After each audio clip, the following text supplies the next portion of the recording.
रियाज माला संगीत साधकों की डोर। सब्सक्राइब करें रियाज माला को तथा कमेंट करें कि आप कौन सी जगह से वीडियो को देख रहे हैं, जिससे आप हमसे जुड़ पाए। नमस्कार दोस्तों, संगीत की इस दुनिया में और आपके इस प्यारे रियाज माला के परिवार में हार्दिक स्वागत है। एक गायक के लिए उसका सबसे बड़ा और कीमती साज क्या होता है, ये मैं आपसे सवाल कर रहा हूँ। हारमोनियम, गिटार या फिर तानपुरा? नहीं, उसका सबसे कीमती साज होता है उसका अपना गला, यानी कि उसकी आवाज़। अगर हारमोनियम की कोई चाबी खराब हो जाए तो उसे बदला जा सकता है, गिटार का कोई तार टूट जाए तो नया तार लगाया जा सकता है, लेकिन अगर भगवान का दिया हुआ यह गला खराब हो जाए तो बाज़ार में इसका कोई भी स्पेयर पार्ट नहीं मिलता। अक्सर जाने अनजाने में हम अपनी रोज़मर्रा की ज़िंदगी में कुछ ऐसी गलतियां कर रहे होते हैं, जो कुछ ऐसी आदतें हम डेली हैबिट में ला लेते हैं जो कि धीरे धीरे हमारे वोकल कॉर्ड्स को डैमेज कर रही होती है, और हमें तब पता चलता है जब हम ऊंचे सुर यानी कि हाई नोट्स नहीं लगा पाते हैं या आवाज़ जल्दी थकने लग जाती है। आज का जो ये वीडियो है, इस वीडियो में मैं ऐसी 5 खतरनाक आदतों के बारे में बताऊंगा जो एक सिंगर की आवाज़ को ख़त्म कर सकती है। और सिर्फ आदतें ही नहीं, मैं आपको यह भी बताऊंगा कि उन्हें कैसे सुधारा जाए। आपको साइंटिफिक और देसी नुस्खे दोनों चीज़ें बताऊंगा। अगर आप संगीत को लेकर गंभीर हैं तो डायरी और पेन मेरे जैसे सेम लेकर के बैठ जाइए, और यहाँ पर जो मैं आपको जानकारी दूंगा वो आपके बहुत काम आने वाली है। तो आपको यहाँ पर नोट करते हुए चलना है, और एक्सरसाइज भी बताऊंगा क्या अभ्यास करना है ताकि आपका गला कभी भी ख़राब ना हो और आपका जो वोकल कॉर्ड्स है वो बहुत बेहतर तरीके से सुर लगे। तो एक छोटा सा निवेदन है कि आप कौन सी जगह से वीडियो को देख रहे हैं ये हमें कमेंट में बताइए, और वीडियो अच्छा लगता हो तो वीडियो को लाइक ज़रूर करें, क्योंकि ऐसा करने से आपका एक हमारे साथ बॉन्ड बनता है जो कि हमें काफ़ी मोटिवेट करता है। अब चलिए शुरू करते हैं आज का हमारा टॉपिक। तो यहाँ पर आज आपको यहाँ पर मैं बताऊँगा 5 हैबिट्स। आज आपको मैं यहाँ पर 5 हैबिट्स के बारे में आज बात करने वाला हूँ। अब इन 5 हैबिट्स को आपको सुधारना है और इन्हीं 5 हैबिट्स के ऊपर आपको काम करना है, जिससे कि आपका गला कभी भी ख़राब नहीं होगा। तो ये जो हैबिट नंबर 1 है, तो पहली चीज़ को मैं जो आपको बताने वाला हूँ, इसको मैं बोलता हूँ द साइलेंट किलर। इसको मैं द साइलेंट किलर, इसको साइलेंट किलर मैं क्यों बोलता हूँ, अब इसको समझिएगा और इसका सल्यूशन क्या है, दोनों चीज़ें यहाँ पर हम बात करेंगे। तो देखिए दोस्तों, सबसे पहली और सबसे आम आदत जिसे 90% लोग करते हैं वह है गले में ज़्यादा जोर देना। गले में जोर देने का मतलब है कि गले में खंखारना, यानी कि हम ऐसे करके आवाज़ निकालना। जब भी हमें लगता है कि गले में कफ जमा है या आवाज़ साफ नहीं आ रही है, हम ज़ोर से खंखारने लगते हैं। समस्या क्या है कि जब हम गले में झटका देते हैं, जब हम गले के माध्यम से खंखारते हैं, तो आपके दोनों वोकल कॉर्ड्स एक दूसरे से बहुत ज़ोर से टकराते हैं और रगड़ खाते हैं। यह वैसे ही है जैसे आप अपनी हथेली को ज़ोर ज़ोर से रगड़ें, वहाँ गर्मी और जलन पैदा होगी। बार बार ऐसा करने से वोकल कॉर्ड्स पर सूजन यानी कि स्वेलिंग आ जाती है, और हमारी जो वोकल नोड्यूल मतलब गांठें बनने का खतरा हमारे गले में बढ़ जाता है, और फिर ये कभी ठीक नहीं होता। सुधार कैसे करना है? इसके सुधार के लिए पहली चीज़ है आपको जो फॉलो करना है वो है सिप वाटर। अब इसको समझिएगा, जब भी गला साफ करने का मन करे तो तुरंत एक घूंट गुनगुना पानी लें, यह उस कफ को नीचे ले जाता है। तो ये बहुत ज़रूरी है, आपको खंखारना नहीं है, आप सिप वाटर का इस्तेमाल करें। और दूसरा है कि अगर पानी नहीं है तो साइलेंट कॉक तकनीक का इस्तेमाल करें। यह बिना आवाज़ किए सिर्फ हवा के दबाव से ऐसे करना है, हा से आवाज़ करना है, लेकिन खंखारना नहीं है, ऐसे आपको करना है। इससे करने से हमारा ये जो गले का कफ होता है वो भी ठीक होता है। तीसरा इसमें है हमारा स्वॉलो हार्ड। अपने थूक को जोर से निगलने की कोशिश करना है, और इससे भी कफ हट जाता है बिना कॉर्ड्स को रगड़े। तो ये जो 3 टेक्निक्स हैं, और स्वॉलो हार्ड भी है, तो आप इसको भी आप यहाँ पर कॉपी में नोट डाउन करें।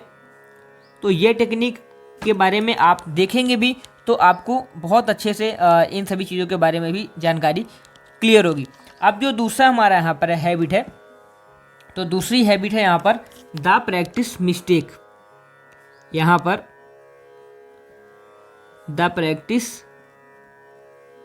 मिस्टेक्स। अब हमारी जो प्रैक्टिस के दौरान क्या क्या मिस्टेक्स होती है, दूसरी सबसे बड़ी गलती यही है जो बिगनर्स अक्सर करते हैं। सोकर उठते ही बिना गलत तैयार किए हुए सीधे ऊंचे के सुरों का रियाज करना शुरू कर देते हैं। समस्या क्या है कि हमारी आवाज़ भी शरीर की बाकी मांसपेशियों यानी कि मसल्स की तरह है। क्या कोई एथलीट दौड़ने से पहले स्ट्रेचिंग नहीं करता? अगर वो सीधे दौड़ेगा तो क्रैम्प आ जाएगा। ठीक वैसे ही अगर आप ठंडे गले से सीधे तार सब तक यानी कि हाई पिच का रियाज करेंगे तो गले पर भयानक दबाव पड़ेगा, भयानक स्ट्रेन पड़ेगा। इससे आपकी रेंज कम हो जाएगी और आवाज़ में भारीपन यानी कि हॉर्सनेस आ जाएगा। इसका सुधार करने का यहाँ पर मैंने आपको 3 तरीके बताऊंगा। पहला है खरज का रियाज। ये पहला हमारा है, खरज का रियाज करना है। तो खरज के रियाज में देखिए क्या होता है कि रियाज की शुरुआत हमेशा खरज यानी कि मंद शब्द तक लोअर ऑक्टेव से करनी चाहिए। कम से कम 10 से 15 मिनट सा और नीचे के सुरों पर गुंजन हमिंग करना है। ये होता है हमारे खरज का रियाज, लोअर ऑक्टेव का रियाज। कम से कम 10-15 मिनट केवल सा का, फिर नीचे के सुरों पर हमिंग करना है, हम ऐसा हर सुर के ऊपर करना है। दूसरा है यहाँ पर लिप ट्रिल। ये सेकंड रियाज है। लिप ट्रिल में देखिए कैसे करना है। सबसे पहले कोई भी रियाज करने से पहले, गाने से पहले लिप ट्रिल में वो जो रियाज है, लिप ट्रिल का अभ्यास है, ये आपके गले को तैयार करता है रियाज करने से पहले।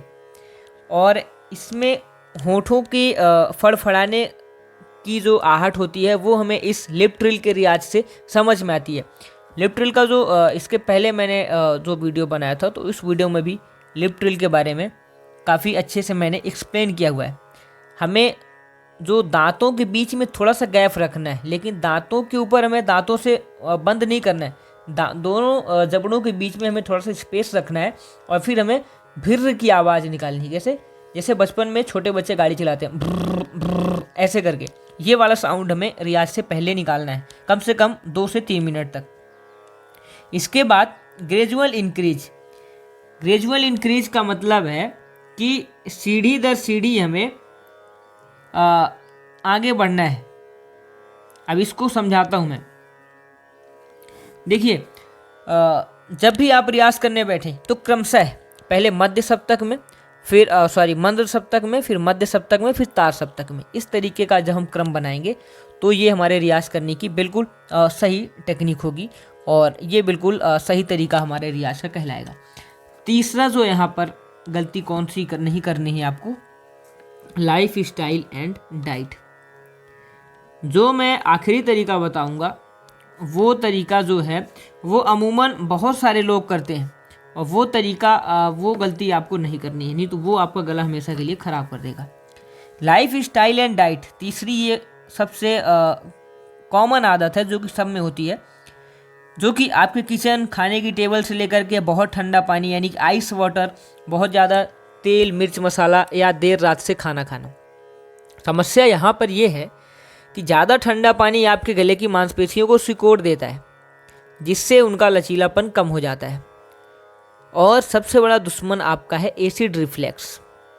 जब आप रात को पेट भर करके खाते हैं और तुरंत सो जाते हैं तो पेट का एसिड ऊपर आकर के आपके वोकल कॉर्ड्स और फूड पाइप को जलाता है।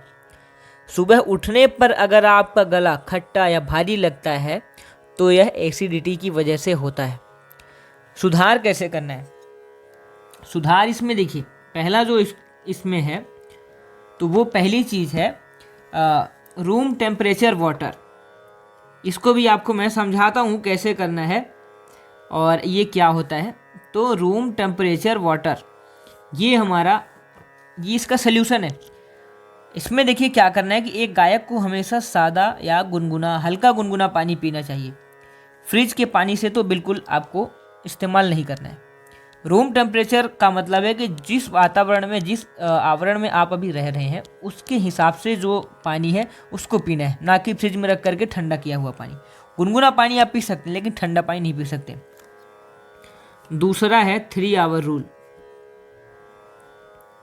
अब ये 3 आवर रूल क्या होता है? सोने से कम 3 घंटे पहले आपको भोजन कर लेना चाहिए। ये है 3 आवर रूल, ताकि खाना पच जाए और एसिड ऊपर ना आए। जैसे मैंने अभी आपको थोड़ी देर पहले समझाया था कि एसिड ऊपर क्यों नहीं आना चाहिए। तीसरा यहाँ पर है कि अवॉइड इरिटेंट्स। ये हमारा तीसरा है, अवॉइड इरिटेंट। अब इसको मैं आपको समझाता हूँ, अवॉइड इरिटेंट। तो दोस्तों अवॉइड इरिटेंट का मतलब है कि रियाज या परफॉर्मेंस से पहले दूध, दही और बहुत मसालेदार चीज़ आपको नहीं खानी है, क्योंकि ये गले में कफ इसको जमा देती है। इससे हमारा गला जो है बिल्कुल ख़राब हो जाता है। तो इस चीज़ से भी हमें बचना है। अब यहाँ पर देखिए, जो चौथी आदत है जो कि हम सब लोग करते हैं, वो है द वोकल एब्यूज़। ये तो चौथा चीज़ है, द वोकल एब्यूज़। अब देखिए दोस्तों, ये वो आदत है जिधर हमारा सबसे कम ध्यान जाता है, वोकल एब्यूज़, यानी कि आवाज़ का दुरुपयोग करना। पार्टी में शोर के बीच ज़ोर ज़ोर से बात करना, दूर खड़े व्यक्ति को चिल्ला करके बुलाना, या फिर गले में खराश होने पर फुसफुसा करके यानी कि विस्परिंग करके ऐसे बात करना। यहाँ पर देखिए समस्या ये हो जाती है कि शायद आप ये जान करके बिल्कुल हैरान हो जाएंगे और चौंक जाएंगे कि फुसफुसाना, विस्परिंग चिल्लाने से भी ज़्यादा खतरनाक होता है। जब हम फुसफुसाते हैं तो हम अपने वोकल कॉर्ड को ज़बरदस्ती कसते हैं, जिससे उन पर बहुत ज़्यादा स्ट्रेस पड़ता है और चिल्लाने से जो हमारी कॉर्ड्स होते हैं वो सूज जाते हैं। सुधार कैसे करना है इसमें? यहाँ पर सुधार करने के लिए देखिए, अगर कोई दूर खड़ा है तो चिल्लाने की बजाय उसके पास जा कर के आप बात करें। और इसका जो सल्यूशन है वो बहुत बड़ा सल्यूशन ये है कि नो विस्परिंग। नो विस्परिंग, इस चीज़ को आपको फॉलो करना है। अगर गला खराब है तो फुसफुसाए नहीं, बल्कि कम बोले और धीरे बोले, कि सॉफ्ट टोन में आपको बोलना है, लेकिन अपनी नेचुरल आवाज़ में ही बोलना है। तीसरा पॉइंट यहाँ पर है वोकल रेस्ट। तो यहाँ पर अभी जो दूसरा पॉइंट है तो वोकल रेस्ट, ये भी बहुत ज़रूरी है, क्योंकि दिन भर कम से कम 1 घंटा मौन व्रत रखें। ये आपके गले के लिए सबसे अच्छी दवाई होती है, तो ये बहुत ज़रूरी होता है। अब जो आखिरी पॉइंट जो कि मैंने बोला था, वो आखिरी पॉइंट सबसे ज़्यादा ज़रूरी है। यहाँ पर बात आती है इग्नोरिंग द बॉडी, बॉडी को इग्नोर करना। अब इसके अंतर्गत अगर आप सिंगर हैं तो क्या क्या चीज़ आपको ध्यान में रखनी है, ये सबसे आखिरी आदत है और हमें सब में जो है वो कॉमन होती है। अपने शरीर के संकेतों को नज़रअंदाज करना। कई बार हम जोश में आकर के घंटों रियाज करते हैं, भले ही हमारा गला दुखी क्यों ना रहा हो। हमें लगता है कि हम जितना घिसेंगे उतना ही हमारा गला चमकेगा। समस्या यहाँ पर यह हो जाती है कि संगीत में प्रैक्टिस मेक्स परफेक्ट सही है, लेकिन पेन इज नॉट गेन। अगर गाते समय गले में चुभन हो, दर्द हो, आवाज़ फटने लगे, तो ये संकेत है कि आपके कॉर्ड्स थक चुके हैं। ज़बरदस्ती गाने से कॉर्ड्स में जो परमानेंट डैमेज होता है वो हो सकता है। तो ये लाइन तो ठीक है, प्रैक्टिस मेक्स परफेक्ट, लेकिन पेन इज नॉट गेन, इसको भी हमें ध्यान में रखना है। सही तरीका क्या है?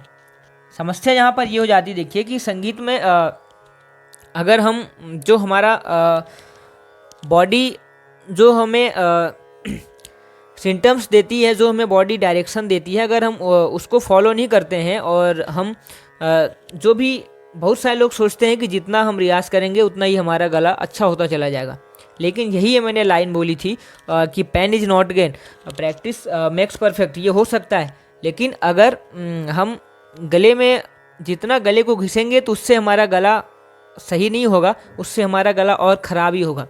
तो इसका सल्यूशन ये है कि लिसन टू योर बॉडी। जैसे ही गले में हल्का दर्द या फिर थकावट महसूस हो तो उस टाइम में हमें तुरंत रुक जाना चाहिए, उस टाइम में हमें रियाज नहीं करना चाहिए। दूसरा पॉइंट है यहाँ पर हाइड्रेशन। हाइड्रेशन बहुत ज़रूरी है।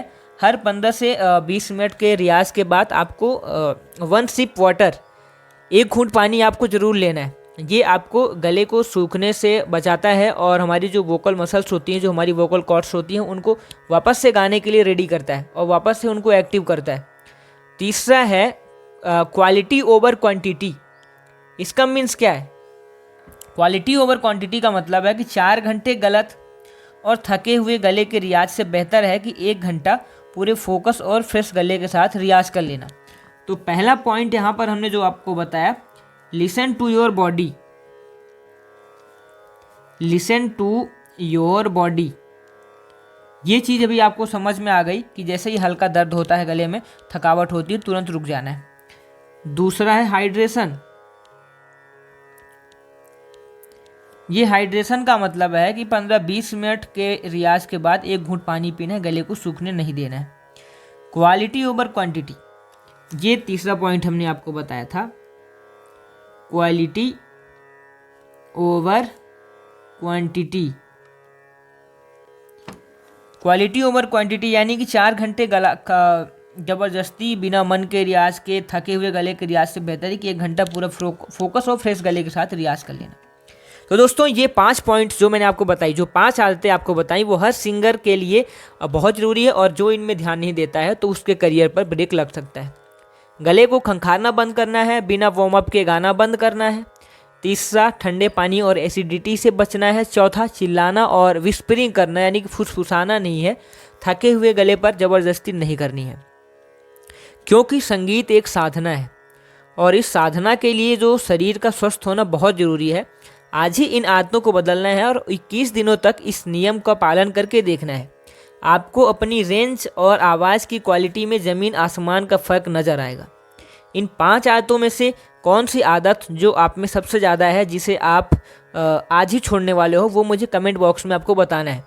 अगर ये वीडियो और हमारी ये छोटी सी कोशिश आपको पसंद आई हो तो वीडियो को लाइक और संगीत सीखने वाले दोस्तों के साथ शेयर करें जिनको इसकी ज़रूरत हो, और ताकि ऐसे ही बेहतरीन रियाज टिप्स, और हमारे चैनल को सब्सक्राइब करना बिल्कुल ना भूलें, क्योंकि ये जो रियाज टिप्स और जो ज़रूरी चीज़ें गायकों के लिए होती हैं वो मैं इस चैनल के माध्यम से देता रहता हूँ। तो रियाज करते रहिए, स्वस्थ रहिए। मिलते हैं अगले वीडियो में। नमस्कार।